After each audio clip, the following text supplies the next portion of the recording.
Muito bem, bom dia, tarde, noite aí a todos. Nós falaremos hoje sobre aquela grande polêmica, não sei se foi tão grande assim, né, mas enfim, do programa Roda Viva com o Fábio Porchat, certo?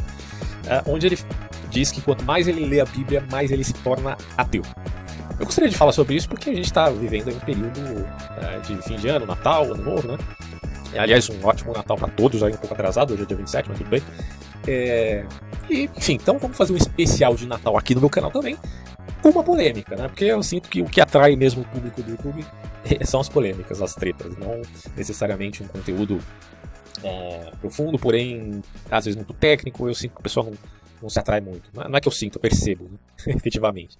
Mas enfim, o Fábio Porchat fez declarações ali muito complicadas e eu gostaria de trazer aqui as minhas percepções, opiniões e relatos de quem estuda teologia, filosofia, história, né?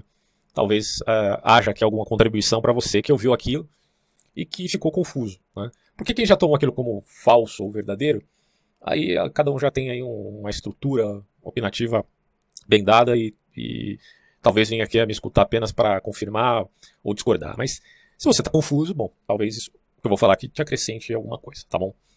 Então assim, primeira coisa que eu queria falar aqui é de um termo muito importante que você precisa conhecer, que é um termo alemão chamado Zeitgeist, o espírito do tempo, ou podemos colocar um sinal de um tempo. Pode ter significados diferentes para contextos diferentes, e evidentemente eu não vou abordar esse conceito de Zeitgeist mediante uma filosofia específica, seja de Hegel ou de algum outro idealista ou romancista alemão. Nada disso. Eu simplesmente estou tomando o termo porque eu acredito que ele é muito propício para nós falarmos aqui do que representa o mundo pós-moderno. Não posso nem falar mais do mundo moderno, não, o mundo pós-moderno. O mundo pós-moderno, por mais que ele seja uma grande Babilônia, como eu já me remeti a essa ideia em outros vídeos, porque nós temos muitas línguas, no sentido de muitos jogos de linguagem, muitas vozes que falam coisas, às vezes parecidas, mas que não se comunicam entre si porque, enfim, são culturas, nacionalidades diferentes, né? Mas a essência, né, não precisamos necessariamente negar, tá? Então, independente desta grande Babilônia que é o mundo moderno, inclusive já tenho preparado um áudio que eu vou lançar em podcast sobre o Apocalipse 13, que fala do fôlego dado a uma certa imagem de uma determinada besta. Mas claro, vou me remeter a isso de um ponto de vista alegórico / anagógico.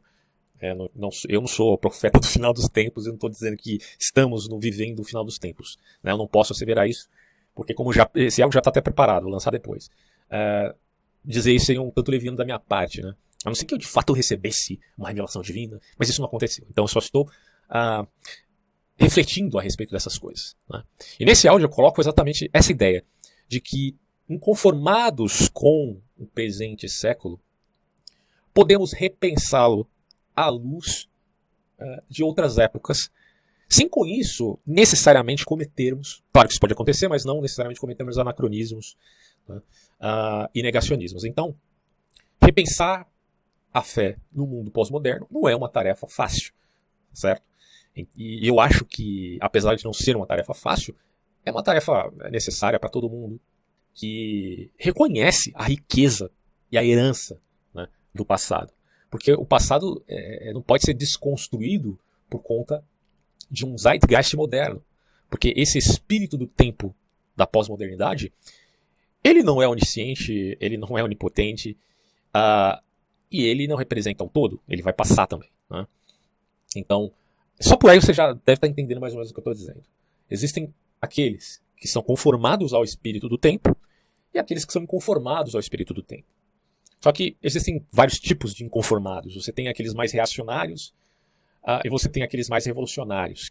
Uns querem mudar completamente o espírito do tempo por um glamour do passado e outros por um glamour do futuro que eles imaginam, tá, que vai acontecer, mas que no fundo a gente não sabe. Então, diante dessas características, né, que eu estou abordando aqui conceituais, já dá para você entender mais ou menos o que eu estou querendo dizer, né? Quando você pega um Fábio Porchat da vida, você está falando de um cara que é amoldado a este Zeitgeist, tá? A esse espírito do tempo. Eu costumo dizer, né, sempre nas minhas discussões aí, whatsappianas, né, se é que existe esse termo, que um bom livro para você entender o que representa o espírito da pós-modernidade é o livro do Yuval Noah Harari, né? É o livro Sapiens. Depois ele escreveu um outro Homo Deus, escreveu outros também, mas eu li só esses dois, Sapiens e Homo Deus. Esses dois livros, eles representam, digamos assim, a mentalidade moderna. Claro que muitos pensadores que se julgam pós-modernos vão discordar de uma coisa ou outra do livro, isso é natural, né? Normal. Mas assim, em termos gerais, a maioria das pessoas podem simplesmente dizer, não, é mais ou menos isso aí mesmo, tá? E eu vejo que muitos artistas, não só artistas, hoje em dia você tem muitas celebridades aí, né? Não é só no meio artístico, televisivo, mas midiático em geral. Então você tem na internet, aqui no YouTube, muita gente que faz fama e fortuna e que não depende da TV. E eu percebo que essas pessoas têm essa influência, né, deste, então, dito, espírito do tempo. E como eu havia dito, esses dois livros do Yuval Noah Harari expressam com certo sucesso, né, porque é muito bem escrito, o espírito do tempo. E ele expõe ali o que representa essa conjuntura, essa mentalidade do homem moderno, que faz uma síntese do passado, do presente e do futuro, e a maneira como ele pensa, e como será o futuro, né, em termos aí de uma nova religião, que ele chama de dadaísmo. E, bom, enfim, né, algumas pessoas daqui do meu canal já conhecem, né, algo a respeito desse livro. A grande questão que eu abordo aqui é que, evidentemente, eu tenho inúmeras, para não dizer muitas e muitas discordâncias com esse autor, que é inclusive israelense. Uma delas que choca muito é a questão, por exemplo, da ideia de ficção, que ele coloca aí como intersubjetiva, e depois da objetividade que ele dá a isso quando em vista de defender, por exemplo, os direitos dos animais, né? Então ele coloca mais ou menos assim, os direitos humanos são uma ficção humana. Mas de repente, quando ele está abordando a ideia do direito dos animais, ele dirá, precisamos, de certo modo fazendo até um apelo, formular uma ética que reconheça, né, o sofrimento dos seres sencientes, também os animais. O que me faz ver que há uma evidente contradição aí. Como já abordei no meu vídeo sobre relativismo cultural, não vou repetir aqui, mas já está tudo exposto lá, certo? Bom, então eu percebo que muitos artistas seguem mais ou menos aí essa dinâmica de pensamento, que é uma marca do Zeitgeist moderno, o desconstrucionismo. Então esse desconstrucionismo vai desde desconstruir a religião até desconstruir pseudociências, e também alguns elementos da ciência, né, porque isso se volta contra si também. Então o desconstrucionismo não vai se limitar apenas ao que o cientificista chama de pseudociência, mas vai tocar também a própria ciência, né, como o próprio Thomas Kuhn dizia, e vai acabar gerando gerando não, né, vai aparecendo as anomalias, e aquilo vai gerando novos pensamentos, evoluções, e vai sendo colocado em xeque elementos ortodoxos da ciência atual que aquele cientista deste Zeitgeist jamais colocaria em xeque, né? Mas que no futuro isso assim acontecerá por conta das anomalias que, enfim, não vão se apagar aí espontaneamente, né? Bom, então essas questões, elas representam basicamente aquilo que é a dinâmica, né, do pensamento humano, tá? Os conformados, os filhos, eu vou colocar dessa forma aqui para você, os filhos do Zeitgeist são os conformados, são, vamos colocar assim, os doutrinados, né? É interessante fazer esse contraste com as palavras do Paulo, o homem que viveu no primeiro século, né? Meu Deus, é tanto tempo, cara, mais de 2 milênios, que dizia basicamente que você não deve se conformar com o século presente. Olha só, um cara lá do primeiro século está dizendo isso do seu tempo. E hoje isso é muito atual para nós também. Mas por que raios eu não posso refletir o meu tempo? E por que cargas d'água eu não posso refletir em vista de se tornar inconformado com determinadas conclusões que, na verdade, são fruto meramente de cosmovisões e de escolas de pensamento, e não necessariamente da análise propriamente dita, né? Até porque, se você entrar na discussão do que é um fato, do ponto de vista filosófico, meu Deus, você já tem um problema epistemológico aí terrível, né? É aquilo que o Thomas Reid, ou Reid, enfim, da escola escocesa, vai colocar, ele era um realista empírico, né? Ele era um empirista, mas realista, então ele está respondendo aí o David Hume, e ele vai dizer que, bom, a gente tem que partir de determinados elementos autoevidentes. Por exemplo, eu tenho que crer que existe um mundo fora de mim, né? Tem gente que não acredita nisso aí, né? Tem filósofo que perde a vida inteira e não sabe se existe um mundo fora dele, coisa impressionante. Bom, mas aí o Ray está dizendo, a gente tem que partir já do autoevidente, pelo amor de Deus, para fazer conhecimento. eu tenho que também acreditar no senso de certo e errado. Né? Se eu não tivesse... inclusive a autora Nancy Pearcey, ela faz uma crítica à escola escocesa do Thomas Reid, mas ela evidentemente não nega esses elementos fundamentais. Tá? Então a crítica que ela faz é porque a escola escocesa ela foi caminhando por um dualismo de pavimentos muito problemático, né, que ela vai colocar como uma divisão de fato e valor, por conta da abertura de espaço que essa escola acabou dando posteriormente, né, a visão de mundo metodológica do Francis Bacon. Né? Isso acabou entrando também, né, na perspectiva da análise crítica dos textos bíblicos. Então, ela vai fazendo essa abordagem muito interessante e no final ela faz a síntese que ela admite, pautada no autor Francis Schaeffer, né? Onde ela vai dizer, olha, você pode admitir sim as ideias do senso comum, que é o que eu estou colocando aqui, né, do ponto de vista filosófico, não é senso comum, né, no sentido prático da vida. Hein? Toma cuidado para não confundir. O senso comum do Reid é, na verdade, a admissão do auto-evidente para conhecer, ou seja, para fazer qualquer coisa, inclusive ciência. Né? Então, embora ela critique, né, essa estrutura histórica que ela está avaliando, que é puramente estadunidense, porque os Estados Unidos herdou muito dessa coisa da escola escocesa, ela está também dizendo ali que há de se fazer uma síntese, sem problemas nenhum, na admissão desses elementos.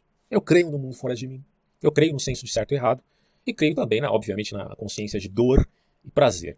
Outros autores da escola escocesa trabalharam perspectivas também muito interessantes, como, por exemplo, eu tenho que crer no testemunho da memória, e tenho também que acreditar no meu próprio eu, né? Na minha consciência.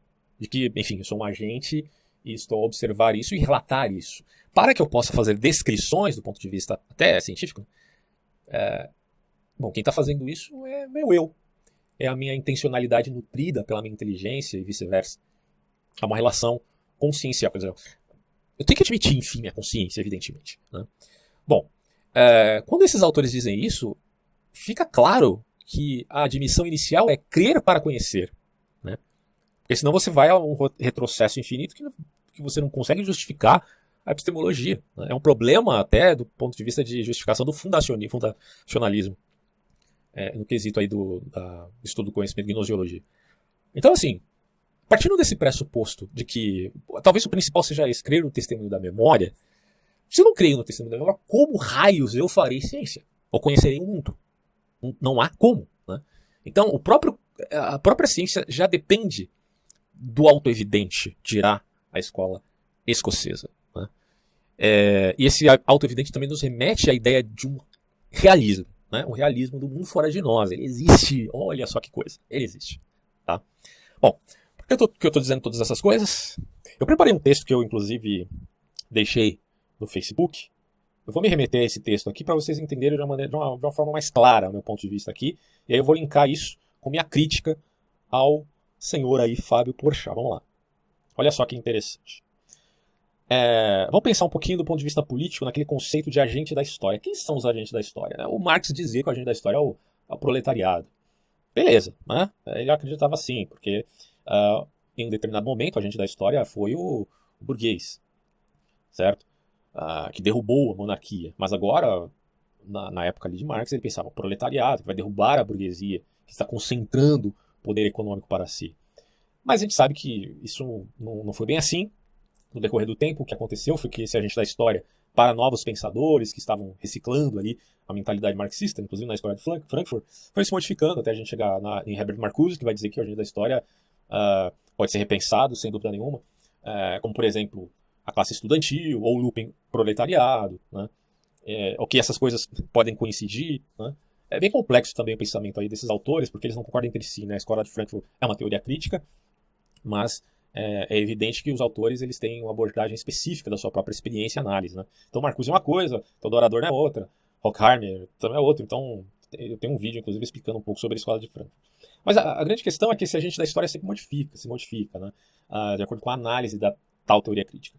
Mas é claro que eu não estou abordando a coisa do viés da teoria crítica, porque eu, enfim, não sou marxista, e nem neomarxista, e nem socialista, né? Dentro do aspecto da tradição do socialismo.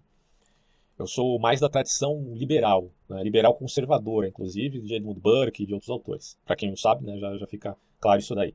Então eu coloquei aqui no meu texto o seguinte: todo agente da história é, na verdade, agente de contradição. Mas que contradição seria essa?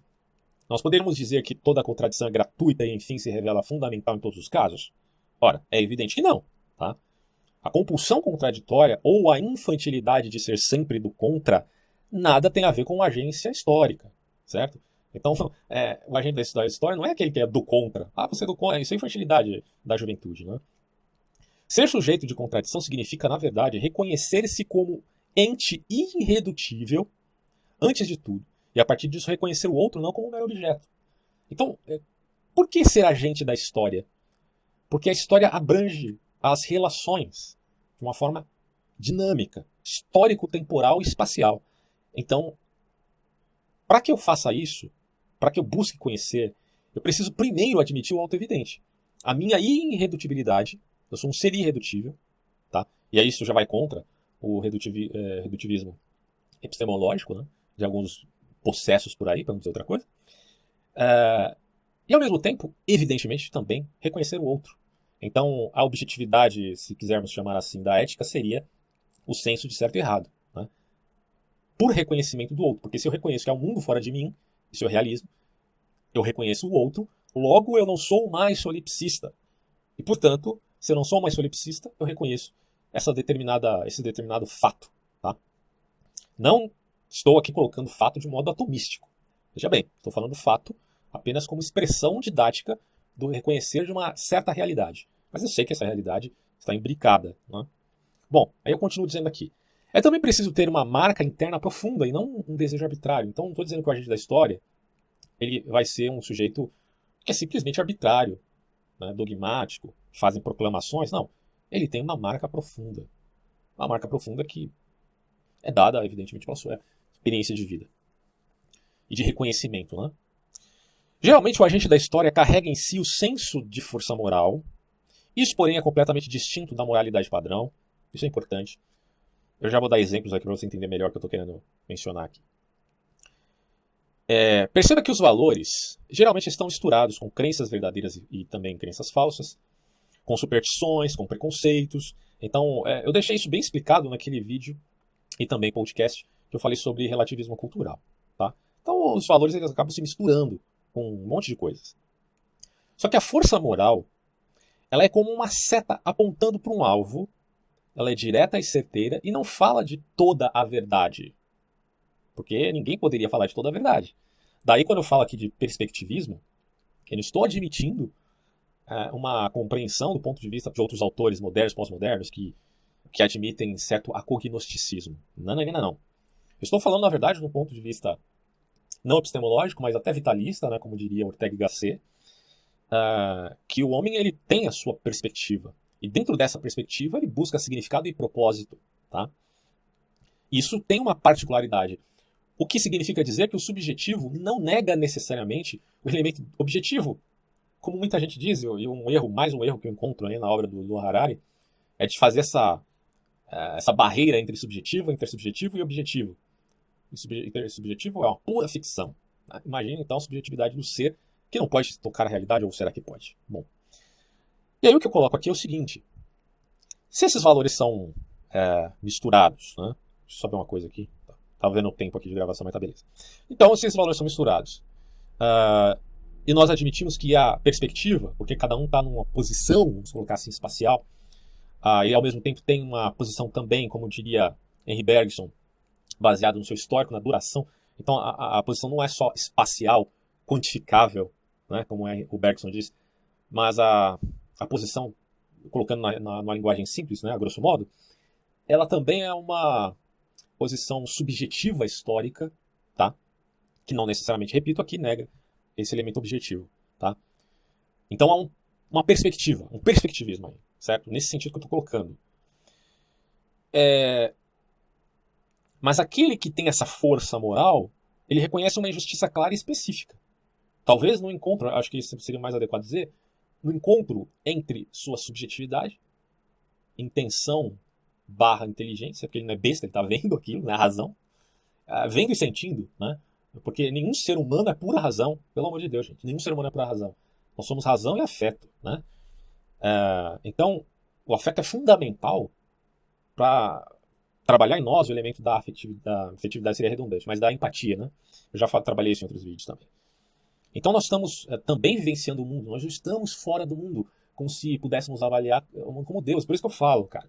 O problema da modernidade não é o acognosticismo, ou o ateísmo, ou o agnosticismo. O problema da modernidade é o politeísmo. Há uma desconstrução do próprio homem de fato, né? Principalmente dos estruturalistas. Eu chamo estruturalistas possessos, né? Estruturalistas possessos da filosofia. Mas justamente, contraditoriamente, diria paradoxalmente, porque eles, ou o homem, tem esse problema epistemológico e pensa que é Deus. Né? Ele pensa que é Deus por causa do poder científico e técnico que ele tem na mão. Porque, como eu trabalho no outro vídeo, outro podcast, vocês vão entender quando ouvirem lá.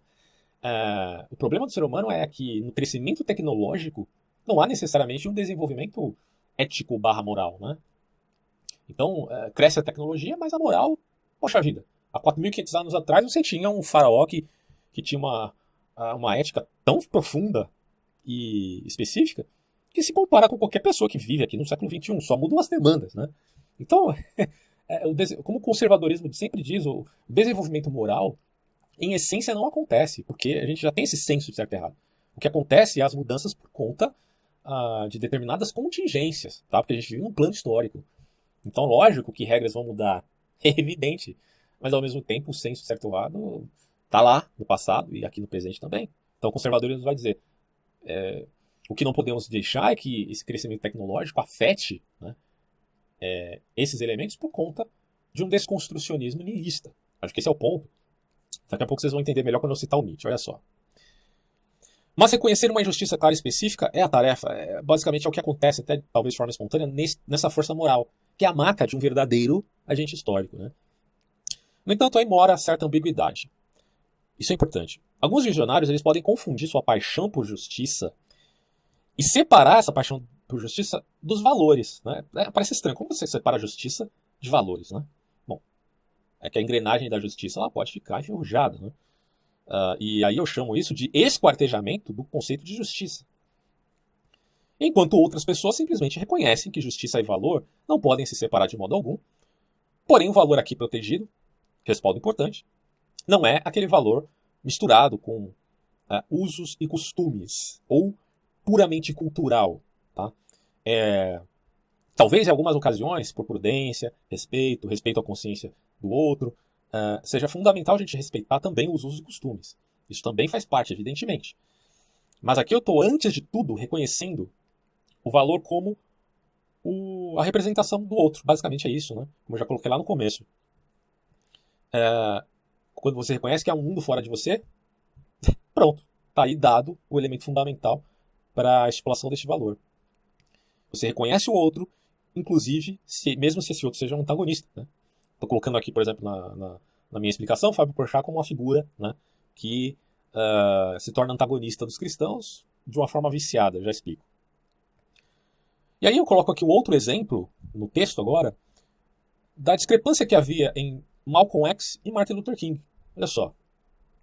Embora alguém possa discordar disso, o Malcolm X era uma figura que tinha sede de justiça, mas que ele estava numa linha tão tênue entre justiça e vingança, que isso levava a admitir um certo caráter violento em determinadas ações, por sabe-se lá, podemos dizer, um pragmatismo ou não.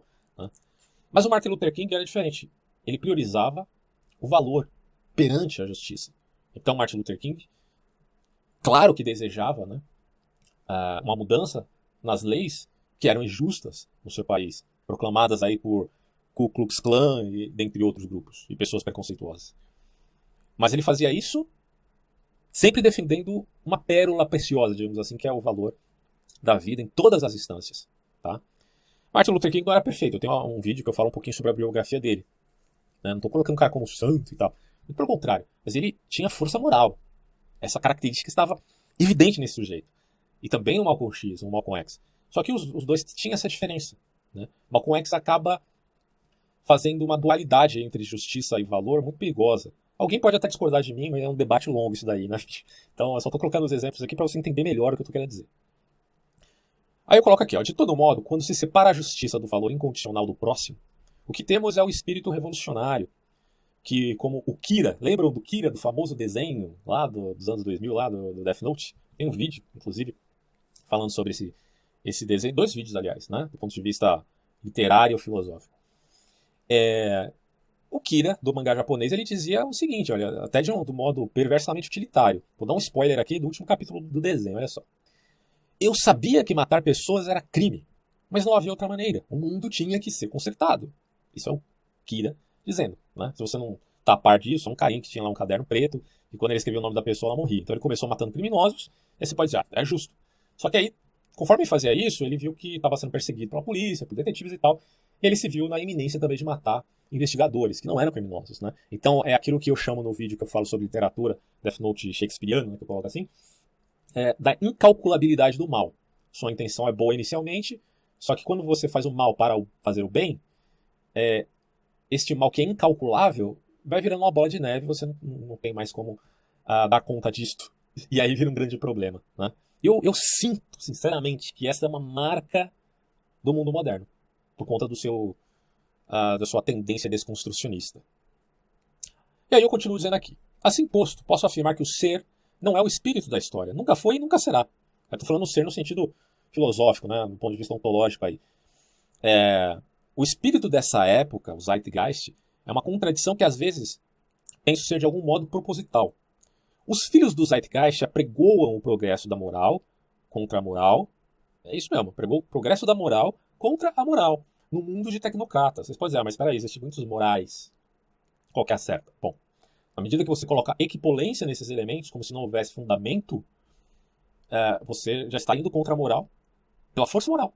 Mas essa força moral não é a força moral que eu relatei, por exemplo, em figuras como Martin Luther King. Porque Martin Luther King está inserido numa demanda clara, específica e evidente. Tá? Aqui não.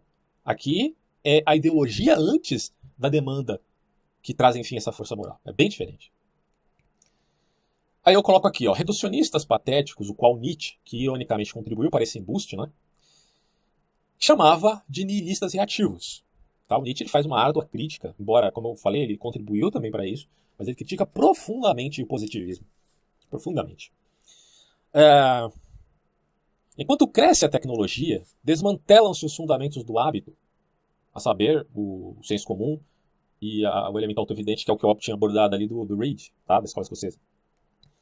Essas tidas como âncoras que sustentam o bem, o bom e o belo, porque a dimensão humana, né, ela não é só a relação quantitativa, mas também qualitativa. Quantum, qualia, e aí você admite, evidentemente, a estética, o belo. Isso é parte também da dimensão humana. Mas mais do que isso, também o caráter das relações de cunho econômico. E aí quando Marx reduz tudo à economia, ele comete um grave erro, porque ele esquarteja outras dimensões fundamentais também do ser humano. Né? Não é só a relação econômica do ser humano, é muito mais que isso. Também a relação ético-valorativa, que abrange uma porrada de coisas, inclusive religião, e que está embutido aí o valor estético, a arte, a espiritualidade, etc. Então você querer despojar o homem disto e reduzi-lo, né? O Nietzsche queria reduzir o homem à vontade de poder. O Marx quer reduzir o homem às forças econômicas. O Freud, a sexualidade. E quando você vai ver, não tem como fazer esses reducionismos baratos.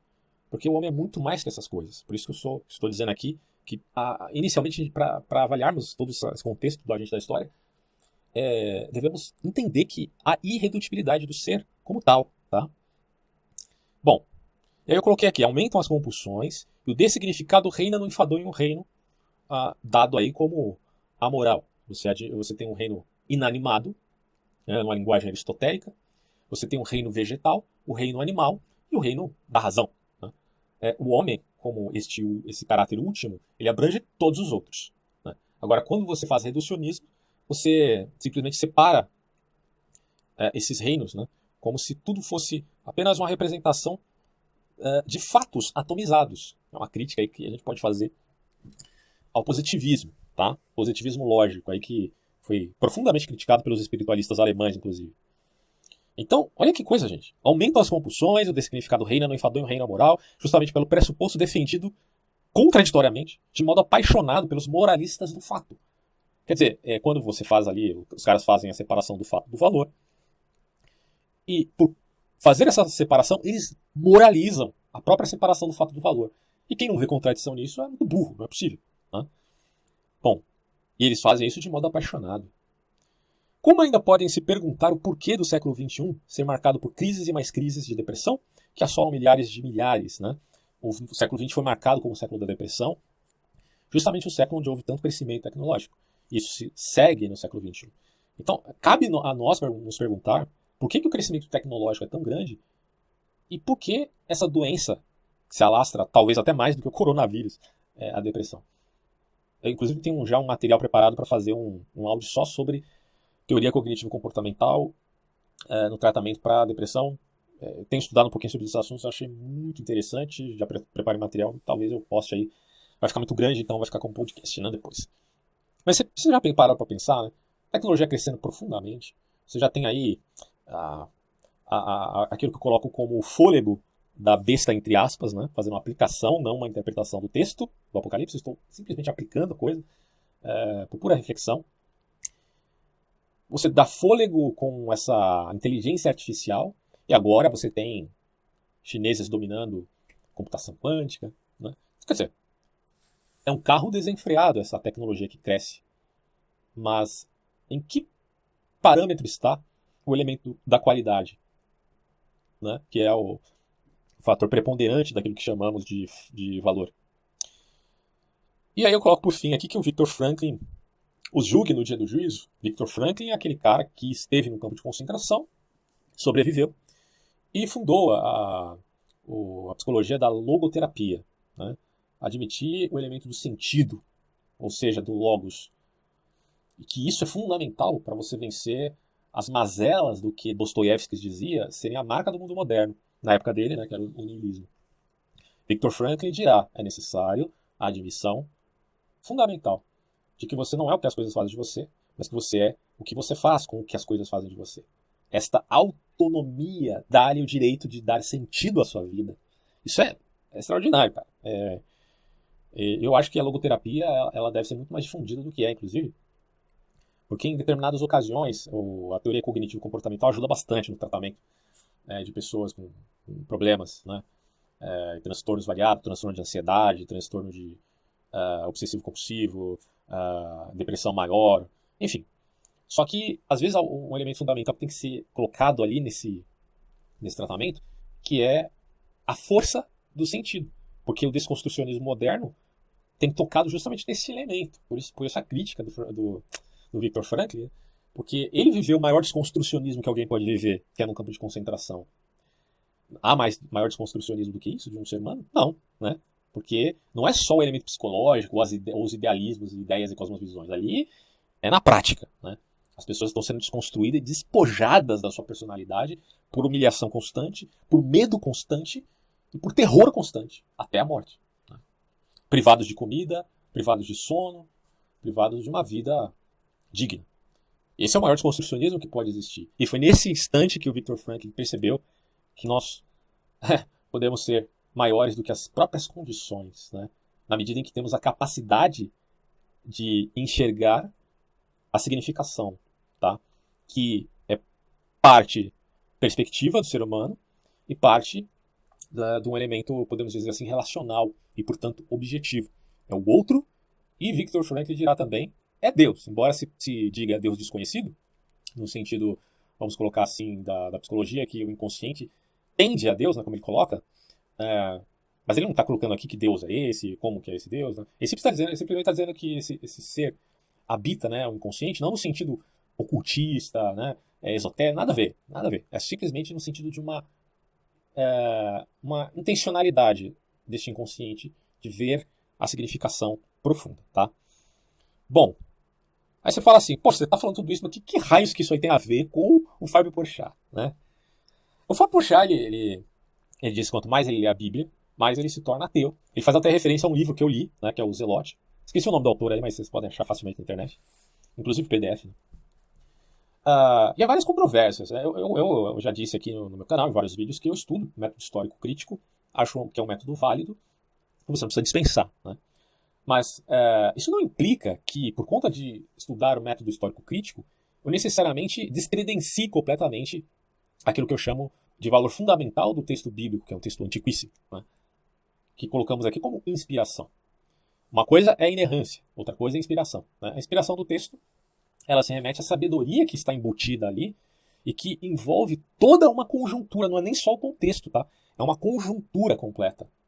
Então essa conjuntura, claro, vai diferenciar-se para o judeu, ou para o islâmico, e para o cristão. No caso do cristão, que é o meu caso, né? Eu estou admitindo essa conjuntura que se finda na figura de Jesus, tá? E aí eu vou abordar alguns elementos fundamentais aqui sobre essa questão. Porque é evidente que se você já parte de um pressuposto com o ar do Fábio Porchat, você vai chegar à conclusão que eu estou lendo a Bíblia com os outros olhos, né? Com uma lente já específica.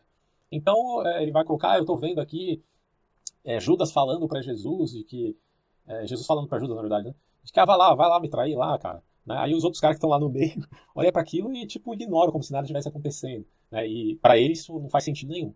Mas é evidente que aquele relato ele tem uma estrutura que não remete necessariamente ao que aconteceu naquele momento, se foi uma conversa particular ou não. Quer dizer, então você percebe que nada implica que o fato de você ler, não tem essa correlação que ele está colocando, ou esse efeito e causa, né? Porque correlação e causa são coisas diferentes.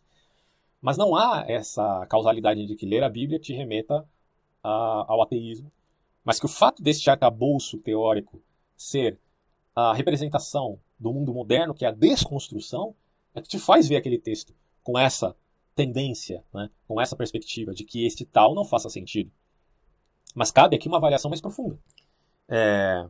Por exemplo, né, vamos avaliar um pouco essa característica aí de Jesus na figura dos apóstolos. Olha só. O Pedro, um pouco antes ali de Jesus ser preso, ele disse a ele, olha, Jesus, eu vou morrer com o Senhor, eu vou lutar porque realmente eu sou fiel a ti e tal. Bom, Jesus vai dizer para ele, olha, antes que o galo cante, você vai me negar várias vezes, 3 vezes. Né? E aí Pedro, não vou fazer isso, eu sou fiel ao Senhor e tal. E aí fica a pergunta, por que cargas d'água Pedro negou a Cristo? E aí quando você vai avaliar a coisa, você percebe logo na contextualização, ou na análise do texto, que Pedro não nega porque ele está com medo, como se ele estivesse sendo falso em dizer que morreria por Cristo. Porque na verdade, esse é o mesmo Pedro que pegou uma faca, ou uma espada, enfim, uma arma, e que decepou a orelha de um soldado, que depois Jesus curou, né? Como o texto atesta. Então, como que esse Pedro, que teve coragem de decepar a orelha de um sujeito, passou a ter medo, né? E agir como um ratinho, como alguém incapaz de lutar, né? de defender, né? a sua crença, o seu valor e tal. Bom, isso aconteceu porque Pedro, ele efetivamente se decepcionou com Cristo. A única coisa que a gente entende ali no texto é essa. Pedro esperava que Jesus fosse o zelote, né? Que aquele autor escreve no livro lá. Jesus o zelote. Né? Mas o zelote num sentido de zelo em vista de lutar por Jerusalém e libertar Jerusalém de Roma. Só que Jesus não era um zelote nesse sentido. De modo algum, cara. Inclusive muitos autores críticos também textuais, que nem cristãos são, vão discordar do livro. Jesus, na verdade, decepciona Pedro, entre aspas, né? Porque Pedro esperava um Messias guerreiro, como era a praxe da época. E no momento que ele percebe que Jesus está com aquela conversa de ser entregue aos gentios e tudo mais, e que Jesus, inclusive, é até engraçado, né? Porque primeiro Pedro vai dizer, olha, você perguntou quem que as pessoas dizem que você é, mas eu digo que você é o Messias, o Filho de Deus, tá? Você vê que Pedro não fez nenhuma declaração de trindade, de dogma, de concílio e tal, nada, né? Até porque isso é bem depois. Ele simplesmente diz, você é o Messias, o Filho de Deus. E aí Jesus vai dizer, puxa vida, Pedro, isso aí foi dado a você por Deus, viu? É um elogio. Todos bateram palmas e Pedro ficou orgulhoso. Poucos momentos depois, Pedro vai dizer, não, Senhor, não diga essas coisas de ti, que o Senhor vai ser entregue e tal. Aí Jesus fala, Pedro, é o melhor, né? Satanás, aparte-se de mim, né? Chamando Pedro de adversário. Porque Satanás significa basicamente isso. Aí Pedro fica em choque. Caramba, eu dei uma dentro, mas dei uma bola fora agora, que coisa. Por quê? Porque Pedro realmente acreditava que Jesus seria o libertador do povo, como foi Moisés. Mas não era isso que Jesus realmente ensinava. Tá? Então, Só para você ter uma ideia, deixa eu só abrir um comentário que eu fiz aqui um tempo atrás para explicar melhor essa questão. Olha só. O fato de Pedro ter se decepcionado com Jesus, porque cria que este era o Messias guerreiro e libertador de Israel, fez-lo negar Jesus 3 vezes. Isso aconteceu não porque ele teve medo. Não há motivo para não crermos que, como ele mesmo disse, estava disposto a morrer com Jesus. Ora, muitos judeus morreram lutando pela libertação de Jerusalém das mãos romanas. Dito isso, é estranho que esse Pedro, depois de negar Cristo por convicção guerrilheira, iria agora espalhar que Jesus tenha ressuscitado dos mortos e por essa causa daria vida. Então quer dizer, Pedro se decepcionou, ele não estava com medinho de morrer. Os judeus naquela época davam a vida, né, para lutar contra a opressão romana. Pedro não era um covarde. Mas algo mudou nele. E por que mudou? Pedro, que negou Jesus, se arrependeu, você pode dizer. Mas foi só isso? Bom, na verdade há um elemento fundamental aqui. Isso pode ter ocorrido por uma nova convicção. Ele acreditou que Jesus voltou à vida. E se você perceber bem, a maioria dos críticos vão dizer que, independente se Jesus ressuscitou ou não, que é uma questão muito mais pautada na admissão do sobrenatural, dirão que, de fato, os discípulos acreditaram que Jesus voltou. Né? A pergunta que fica é, como que isso se deu? Os evangelhos dizem que Jesus simplesmente, que Pedro, aliás, né, simplesmente viu e interagiu vários dias com Jesus, ressurreto. O próprio Tomé mesmo disse jamais creria se não visse, né, a Jesus. Então, uma coisa que precisa ficar clara. A gente não pode subestimar os homens do primeiro século como pessoas bobas e supersticiosas, no sentido que elas não tivessem nenhum pingo de ceticismo. Muito pelo contrário, só você ver a sofisticação de pensadores muito anteriores ali àquela fomentação cosmopolita helenista. Bom, mas os próprios judeus já estavam no meio dessa mistura helenista, ainda que não quisessem. E o Tomé, ele parte desse ceticismo. Né? Não, eu não vou crer se eu não ver, vocês estão loucos. Então, o que acontece é que quando ele tem essa interação, ele passa a acreditar. O fenômeno que ocorreu ali, você pode tentar explicar de várias formas, e muitos fracassaram, inclusive o Antônio Pinheiro, ele se enrola todo para tentar explicar o porquê que esses caras depois deram a vida por uma história que supostamente eles inventaram, ou eles acreditaram, mas que aquilo não era real. Muita gente fala, mas é alucinação, tiveram alucinação. Mas a questão é que o texto está dizendo que houve relações contínuas por várias... Tem até um relato de vários dias ali, né? Não foi uma coisa assim do tipo, aconteceu um dia, eu vi, tipo um vulto, e era Jesus. Não. Os relatos são bem específicos. Aí você pode dizer, não, mas isso aí foi escrito décadas depois dos eventos, então não tem como levar a sério. Bom, na verdade, você pode levar a sério, inclusive o testemunho de Paulo, porque o Paulo escreveu pouco depois desses eventos. E ele atesta nos textos que são considerados autênticos, porque tem textos ali que dizem que foram discípulos de Paulo que escreveu e não o próprio Paulo. Mas nas cartas autênticas de Paulo, você percebe alguns relatos, como quintas, testemunhas. Quer dizer, são relatos bem específicos, né, cara? O que coloca, no mínimo, uma pulga atrás da orelha para você repensar e falar, poxa, peraí, o que aconteceu para esses caras darem a vida? Porque, de fato, eles deram a vida, né? O relato que Paulo faz, que é uma testemunha, é um personagem histórico, tá? Para você que não sabe, Paulo é um personagem histórico. E a partir do Paulo você admite, com muitos fundamentos, que Jesus também é um personagem histórico, né? Tem uma ala miticista que vai dizer que Jesus não existiu, mas da plausibilidade histórica, Jesus realmente é um agente da história real, é um Jesus histórico que existiu, para a maioria dos historiadores. Quem quiser contestar isso, conteste. Mas a figura de Paulo talvez seja a mais forte evidência disso, embora haja relatos também de pessoas fora do contexto dos cristãos.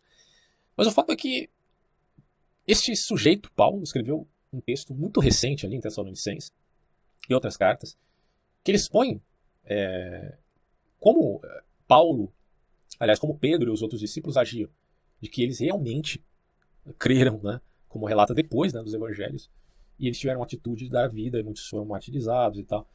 Fica a pergunta, por quê? Por que isso aconteceu? Né?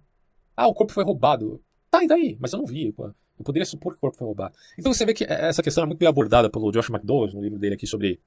É um livro chamado Evidência que Exige um Veredicto, onde ele vai trabalhar o porquê que ele se convenceu de que a ressurreição de fato aconteceu mesmo. Eu posso até fazer um vídeo depois sobre esse assunto. É muito interessante. Eu não tô querendo te convencer, tá, do cristianismo, que você tem que virar cristão. Não tô falando nada disso, não é isso que eu tô colocando. Eu só tô colocando que realmente, se a gente for observar bem, as palavras de Jesus caem com uma luva para contrapor-se a essa mentalidade moderna. Porque a verdadeira busca de significado na vida, ela se aplica àquela palavra que diz mais ou menos assim, né? Quem não receber o reino de Deus como menino, não vai entrar nele. Então, o reino, podemos colocar aqui, é o significado, né? E o despojar-se desse espírito do tempo atual, esse zeitgeist, que comanda os homens, é o receber como menino. Porque as crianças, elas não são reféns do espírito do tempo como são os adultos, tá? Isso aí é fácil de você observar. A mentalidade imaginativa ou a educação da imaginação te ajuda a dar crédito a isso. O que não implica uma volta à inocência sem o caráter da admissão do conhecimento, tá? Mas eu volto àquele comecinho do vídeo que eu falei, né, que a admissão de crer para conhecer é fundamental até na epistemologia. Porque no fundo, se você observar, considerando a Bíblia como inspirada, eu sei que muitos negam isso, a gente tem que admitir que Deus ele fala na linguagem humana. Por que isso acontece? Porque é dito da Bíblia que as palavras dele são espírito e vida. O âmago de uma mensagem dita por linguagem, nesse caso, a linguagem lá dos judeus, né, onde deriva a salvação, é diferente do aspecto cultural que contorna, né, aquele mundo circundante. Então, quando Jesus vem, ele fala na linguagem cultural também. Mas o âmago também existe que vai além disto, certo? Podemos dizer que a mensagem de Jesus ela é o querigma, muito mais do que a aparência apresentada na forma cultural judaica. Esse é o ponto que eu estou querendo colocar, certo? É certo que não é à toa que Deus tenha escolhido este povo, né, os judeus, para falar. Ele assim o fez por ver neste povo o melhor modo de se falar naquele determinado momento. E nesse caso, em nada nós precisamos dispensar, né, a casca cultural da linguagem de Cristo. Mas não se pode, enfim, por ela, se esquecer do âmago do querigma, que a gente pode dizer é uma mensagem que está além dessa casca cultural. Mas aí se pergunta, mas o que diabos é o querigma? Nada mais é senão a mensagem mais profunda do Evangelho. Na linguagem de Bultmann, que faz uma demitologização da Bíblia, que eu não preciso admitir aqui, eu não estou dizendo que milagres não existam, isso é um outro debate. Tá? Para Bultmann, ele pode dizer que não, enfim. Mas você pode colocar aqui que o querigma é a mensagem. E que ela está essencialmente incluída ali na casca cultural. E esse querigma nada mais é senão a mensagem do Evangelho, porém não em termos esotéricos, como se fossem mensagens secretas para iniciados. Né? Não estou falando de gnose aqui não, tá? Antes é a mensagem apresentada àqueles que estão como uma disposição mental aprovada na perspectiva de Deus. E qual que é essa mentalidade ou essa disposição mental? Sempre que a Bíblia, ou geralmente, né, quando a Bíblia fala de espírito, ela está falando de disposição mental. E disposição mental, nesse caso, aprovada por Deus, significa uma educação da imaginação. Tá? Bom, isso diz tudo na medida em que você vai avaliar, por exemplo, o texto bíblico. Você pode ter uma imaginação educada a essa disposição mental ou não tê-la. O Fábio Pochá certamente não tem, porque sempre que ele lê a Bíblia, ele está dizendo que eu tendo a convicção que é ateu. E aí o que acontece? Quando Jesus diz lá na oração sacerdotal, Pai justo, o mundo não te conheceu, mas eu te conheci. Fecha aspas. Certamente ele não falava de modo gratuito, mas ele atestava com firmeza a máxima que nós vemos em todas as gerações, repercutindo no fenômeno humano. Quer dizer, o mundo não conheceu a Deus. Deus realmente é um Deus desconhecido. Mas ao mesmo tempo, esse Deus é desconhecido porque ele é insondável, tá?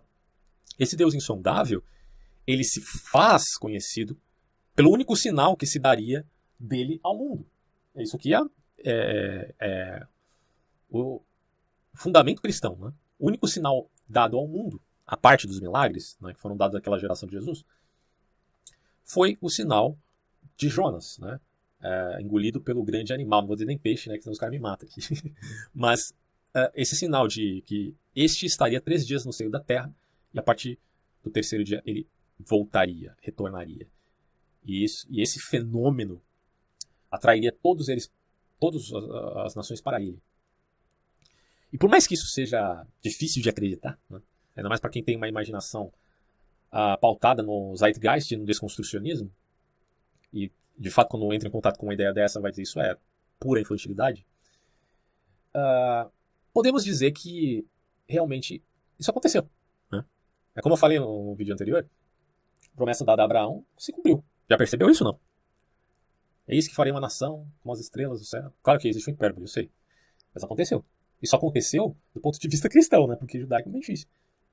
Como Paulo explica, Jesus não era os descendentes de Abraão, mas o descendente. Quem é esse cara? É aquele que toma o lugar de Isaac. Isaac ia ser sacrificado para Abraão e Deus fala, não, para com isso. Não é esse o sacrifício que eu quero. Daí, bom, enfim, Jesus vem e morre e tal. Né? O fato aqui, sendo Jesus o descendente, como Paulo diz em Gálatas, este atrairia todos para si e dele derivaria uma nação. E essa nação, nada mais nada menos que aqueles que confessam a Cristo. Né? Com esta pedra edificarei a minha igreja. E quem confessa, a confissão de Pedro, dirá, né, o evangelho, faz parte desta nação de reinos, sacerdotes, como a linguagem bíblica atesta. Né? Não é interessante isso? Quer dizer, essa nação existe. Ou estou enganado? Ela existe. Bom, você pode dizer, não, mas existe uma outra também, o muçulmano, né, pautada em Muhammad, existe outra em Buda. De fato, né? Mas o que eu estou querendo dizer é que dentro da linha temporal dada pelo texto bíblico, isso de fato aconteceu, não foi mentira. Por N motivos, você pode rastrear a história, pode avaliar tudo, mas aconteceu. Esse é o ponto. Bom, e daí para finalizar isso, eu posso dizer o seguinte, independente se você é cristão ou não, tá? Não estou querendo aqui impor nada a ninguém, só estou expressando a falta de significado que há no mundo moderno e que é expressa nessa figura artística chamada Fábio Porchat. O verdadeiro inferno é a solidão, mas não qualquer solidão. Pois em alguns momentos todos passamos por isso, a questão da solidão. Né?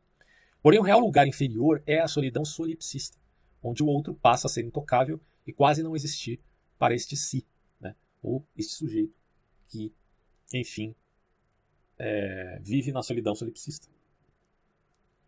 Porque o mundo moderno quase não conhece mais o fascínio e seu maior pecado é negar o óbvio.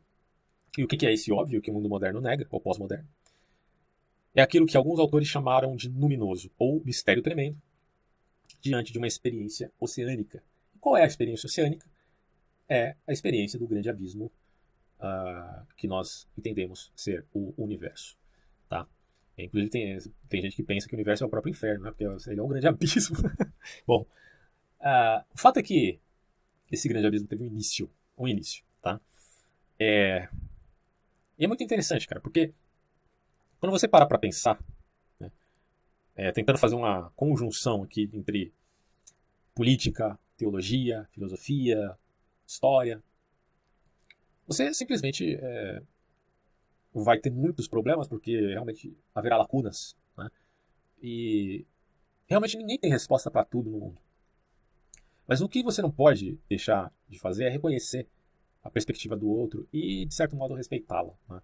Por isso que eu digo, eu não estou aqui como um ressentido dizendo que Fábio Porchat é criminoso e odiando ele. Eu não odeio ninguém. Mas eu estou simplesmente alertando de que esse sujeito ele está deixando de reconhecer a perspectiva de uma outra disposição mental que é diferente da dele. Ele tem uma disposição mental pautada no espírito do tempo que ele vive. Outros têm outra disposição mental. E nem por isso ela é descaracterizada com a atestação de falsidade. Tá? Justamente pela admissão objetiva de um número, de um mistério tremendo. Porque quem diz que consegue explicar o todo, bom, por pretensão qualquer um pode dizer isso. Mas é como eu coloquei lá na metade desse áudio. Ninguém pode falar de toda a verdade. Certo? Então, há de se respeitar o próximo e não julgá-lo. Com isso eu não estou negando que haja exclusividade em determinado pensamento, em determinada religião. Porque dá a ideia de então você tem que aceitar tudo, mas se você aceitar tudo, isso não entra em contradição. Não necessariamente. Eu posso aceitar elementos que são fundamentais, mas que a verdade desses elementos fundamentais só Deus pode reconhecer. Você pode fazer uma tentativa em religiões comparadas, mas vai ser imperfeito, né? Né? Então, o problema do Porta dos Fundos, o que eu percebo é que eles têm uma métrica de uma agenda política e que, para isso, eles usam a ferramenta do humor, tá? Para falar a respeito de Deus, como sendo algo caricato para o mundo moderno. Como se o mundo moderno tivesse todas as respostas. E isso sim é falacioso. Não tem. Né? Como diria Nietzsche, para um fato há de se ter interpretação. E essas interpretações elas muitas vezes geram dogmas, tá? Mas, por outro lado, respeitamos perspectivas distintas. Ninguém deve matar o outro porque ele pensa diferente, tá? Mas, ao mesmo tempo, não podemos ser pretensiosos ao ponto de dizer temos toda a verdade e é assim que o mundo caminha. Isso não é conhecimento, é pretensão de conhecimento.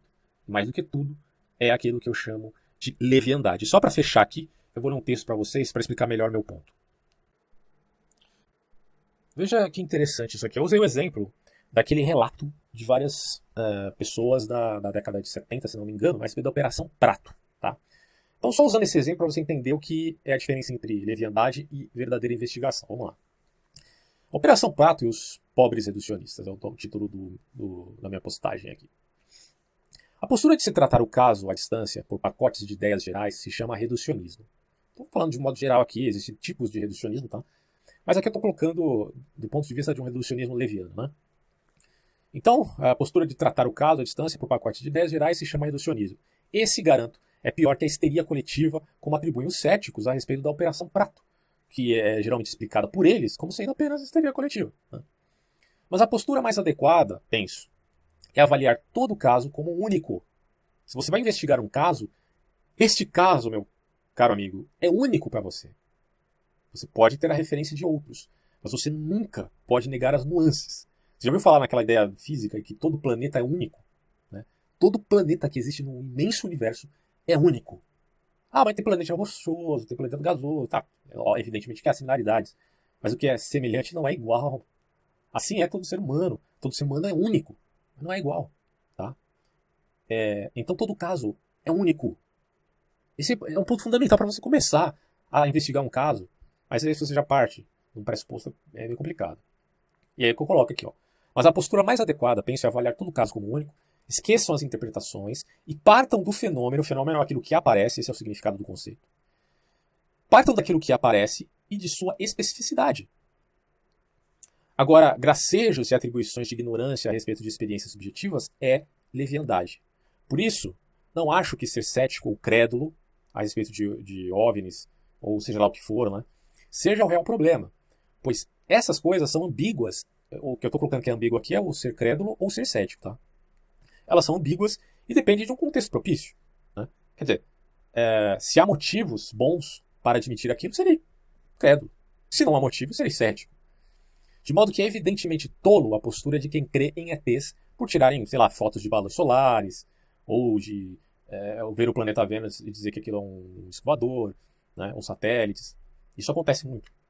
Mas é também igualmente, ou pior, a postura de quem empacota a realidade que outros viveram e empacota isso à luz da sua miserável visão de mundo reduzida ao próprio olhar. Né? E o que eu estou querendo colocar aqui é que, na medida em que você avalia um caso, você não pode já partir dos seus preconceitos. Tendência humana nós temos, realmente, eu não estou negando isso. Eu tenho tendências quando vou investigar alguma coisa ou outra. Porque, como eu já falei, temos afetos. Mas, diante de elementos fundamentais, que estão escondidos nos detalhes, você tem que reconhecer a estranheza desses casos e dizer, eu não posso fechar tudo e reduzir tudo apenas ao elemento da histeria coletiva, como é o caso aqui da Operação Prato, por exemplo. Com isso, eu não estou defendendo, evidentemente, que ETs existem. Tá? Eu só estou colocando isso como um exemplo de uma história esquisitíssima que aconteceu aqui no Brasil recentemente e que muitos tentam reduzir a apenas um fenômeno. Esse é o grande problema, vejo eu, da maioria dos metafísicos da ciência que, repito aqui, são os cientificistas. Tá? Então é isso. Finalizo por aqui este áudio. Espero que tenha contribuído de algum modo para você e até próximos vídeos e áudios com novos temas.